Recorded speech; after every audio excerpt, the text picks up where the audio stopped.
नांदेड जिल्हा मध्यवर्ती सहकारी बँकेची 31 मार्च 2026 ची बॅलन्स शीट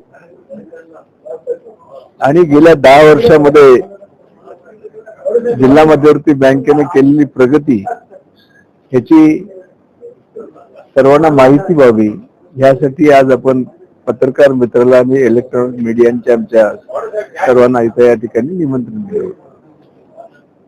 मोठ्या संख्येने आलेले ते उपस्थित आहेत त्याबद्दल मी त्यांचे मनापासून आभार मानतो. मला अतिशय सांगायला आनंद आहे की या वर्षीचा नांदेड जिल्हा मध्यवर्ती सहकारी बँकेचा ढोबळ नफा हा 53,75,00,000 रुपये आहे. त्याच्या आता आपल्याला वैधानिक तरतुदी करावी लागतात वेगवेगळ्या टॅक्स लागू नये म्हणून.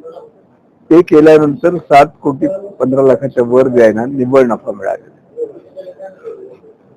मला सांगायला अतिशय आनंद आहे की खूप चांगली प्रगती आपण केली. ह्या संचालक मंडळाच्या काळामध्येच आपण डाटा सेंटर उभं केलं. आज आपण 3 नवीन इमारती बांधतोय. भोकरची इमारत आता उद्या 24 तारखेला तिचं उद्घाटन आहे. सहकार मंत्री आणि अशोकरावजी इथे येत आहेत. बिलोलीची इमारत झाली, नायगावची इमारत होते आणि तालुक्याचे जेवढे ठिकाण आहेत त्या ठिकाणी आम्ही ATM मशीन बसवलेले आहेत आणि 2 मोबाईल व्हॅन ज्याला म्हणतात आपण ATMचे त्याही आपण सुरू केले. आता आमची नांदेड जिल्हा मध्यवर्ती बँक ही मराठवाड्यातली नंबर 2 ची बँक आहे. लातूर ही पहिल्या नंबरवर आहे आणि आज आपण सर्व दृष्टीने आपली जर बॅलन्स शीट आपण पाहिली तर आपण नंबर 2 वर आहोत.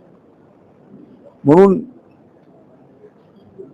गेल्या 2-2.5 वर्षापासून चेअरमन या नात्याने मी काम करत असताना आमचे उपाध्यक्ष हनुमंतराव पाटील मिटमोरेकर असतील, त्या ठिकाणी आहेत ते सर्व संचालक आहेत. काही आज उपस्थित राहू शकले नाहीत कारण आज लोकसभेचे अधिवेशन असल्यामुळं आमचे बंडू चव्हाण, नागेश पाटील तिकडे जिल्ह्यात जावं लागलं. म्हणून त्या सर्वांचं सहकार्य मिळालं आणि आमच्या कर्मचारी मित्रांनी खूप चांगलं काम केलं. तसं आमच्या कर्मचाऱ्यांची संख्या फार कमी आहे, 160-165 आहे. गव्हर्नमेंटच्या सँक्शन स्टेट प्रमाणे जवळपास 550 पाहिजे. तरी पण तेवढ्या कर्मचाऱ्यावर आपण ही बँक अतिशय चांगल्या पद्धतीने चालवली आणि आज आपण मराठवाड्यामध्ये नंबर 2 ची बँक आपली आहे. आज नांदेड जिल्हा मध्यवर्ती सहकारी बँकेच्या 2025-26 या आर्थिक वर्षाच्या ताळेबंदाच्या अनुषंगानं असलेली आर्थिक स्थिती आपल्या समोर मांडण्यासाठी माननीय अध्यक्ष महोदयांनी पत्रकार परिषद बोलवली होती. आपण पत्रकार परिषदेला अत्यंत शॉर्ट नोटीसवर उपलब्ध झाला त्याबद्दल सर्वप्रथम मी आपल्या सर्वांचे आभार व्यक्त करतो. आणि बँकेच्या ताळेबंदाची संपूर्ण माहिती तुम्हाला अध्यक्ष महोदयांनी दिलेलीच आहे, परंतु ठळक ज्या गोष्टी आहेत त्या मुद्दाम उल्लेख करतो. बँकेचा जो ढोबळ नफा आहे तो 53,75,00,000 रुपये झालेला आहे आणि त्यामध्ये वैधानिक ज्या तरतुदी आहेत त्या तरतुदी जाता 7,32,00,000 रुपये निव्वळ नफा बँकेला झालेला आहे. बँकेनं या मध्यंतरीच्या ज्या काळ आहे त्या काळामध्ये बँक तुम्हाला माहिती आहे की 2005 या काळामध्ये अत्यंत अडचणीत होती. 562 कोटी रुपये बँकेचा NPA होता आणि तो NPA वसुलीसाठी बँकेनं जी कार्यवाही केली, संचालक मंडळाने जे निर्णय घेतले आणि त्यामुळं आज बँकेचा NPAचा आकडा जर पाहिला तर तो 136 कोटीवर आहे. ज्याचं एकूण कर्जाची प्रमाण जे होतं ते 88% होतं आणि ते प्रमाण आता 14.20% एवढं आलेलं आहे.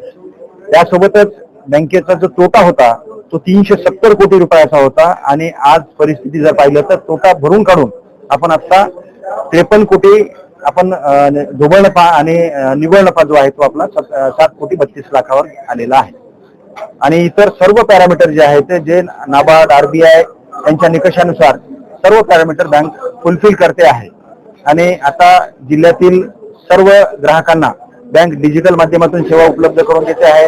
बँकेकडे मोबाईल व्हॅन आहेत, RTGS NEFT असेल, SMS ची सुविधा असेल, सर्व सुविधा ज्या नॅशनलाइज बँका किंवा प्रायव्हेट बँका देतात ते आपण देतो आहोत.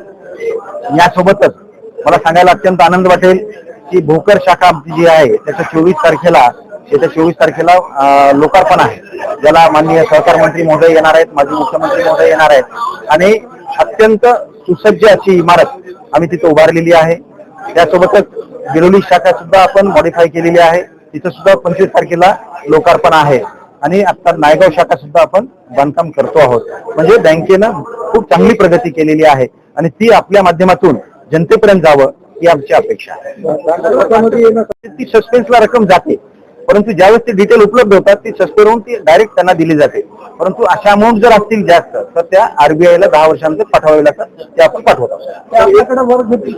हो यस, आरबीआय कडे आपण जर समजा तसा प्रस्ताव दिला तर आरबीआय आपल्याला ते परत देते. एकूण एटीएम किती 2 लाख एटीएम कार्ड आपल्याकडे आहेत, आपण ग्राहकांना वाटप केलेले आहेत. आणि आता आपण जिल्हा बँकेशी व्यवहार करावा. जिल्हा बँक ही आपली बँक आहे, ही शेतकऱ्यांची बँक आहे. जिल्हा बँक ही जिल्ह्यांची आर्थिक नाडी आहे आणि त्यामुळे जिल्हा बँकेच्या माध्यमातून व्यवहार करावे असं मी सर्व जिल्ह्यातील ग्राहकांना आवाहन करेन.